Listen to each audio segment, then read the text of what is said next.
Terima kasih Anda masih bersama kami. Pemirsa, Menko Bidang Perekonomian Erlangga Hartarto mengatakan peringatan dari Organisasi Pangan dan Pertanian Dunia terkait ancaman krisis pangan global harus disikapi cepat oleh semua pihak dengan memperkuat kolaborasi.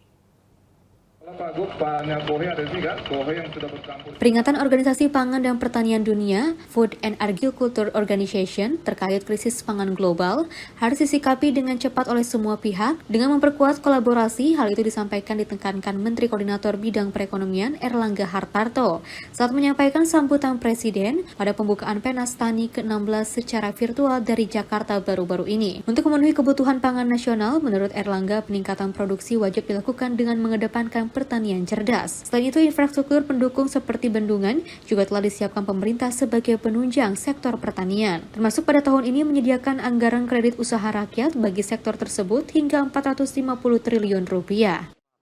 Pemanfaatan varietas unggul yang adaptif terhadap perubahan iklim dan penerapan smart agriculture atau pertanian cerdas, penggunaan alat dan mesin pertanian, pemberian kredit usaha rakyat oleh perbankan yang tahun ini anggarannya adalah 450 triliun. Oleh karena itu, Pak Menteri Pertanian silakan menggunakan sebanyak-banyaknya plafon KUR untuk kebutuhan petani dan nelayan. Dengan anggaran yang besar tersebut, Erlangga meminta Kementerian Pertanian untuk mendorong pemerintah kabupaten dan kota, kelompok tani dan petani maupun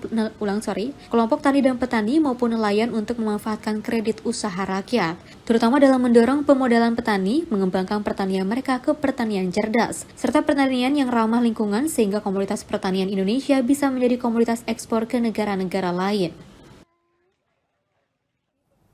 Menteri Pertanian Syahrul Yassin Limpo mengatakan selama 3 tahun terakhir Indonesia dilanda pandemi COVID-19, sektor pertanian menjadi penopang ekonomi nasional. Hal ini disampaikan oleh Menteri Pertanian pada pembukaan Pekan Nasional Petani dan Nelayan Indonesia ke-16 di Kota Padang, Sumatera Barat.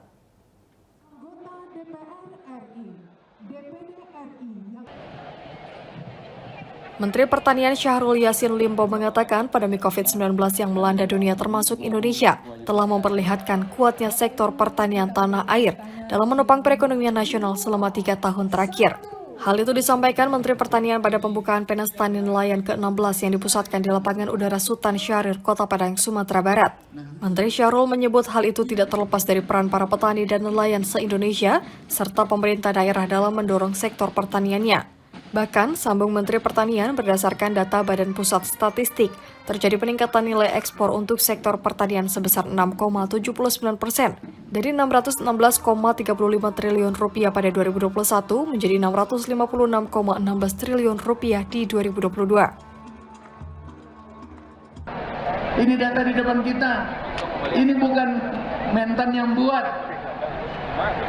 BPS yang hadir hanya pertanian yang tumbuh. Terima kasih Pak Gubernur, terima kasih Bupati, terima kasih Forum Koordinasi Pimpinan Daerah, terima kasih KTNA. Udah lihat datanya itu? Presiden sampaikan terima kasih. Kita bisa menjadi bantalan. Itu yang membuat ekonomi Indonesia salah satu negara yang terbaik menghadapi turbulensi karena COVID yang lalu. Selain itu, mantan Gubernur Sulawesi Selatan itu juga mengimbau pemerintah daerah agar tidak hanya mengandalkan APBN maupun APBD dalam memajukan sektor pertanian.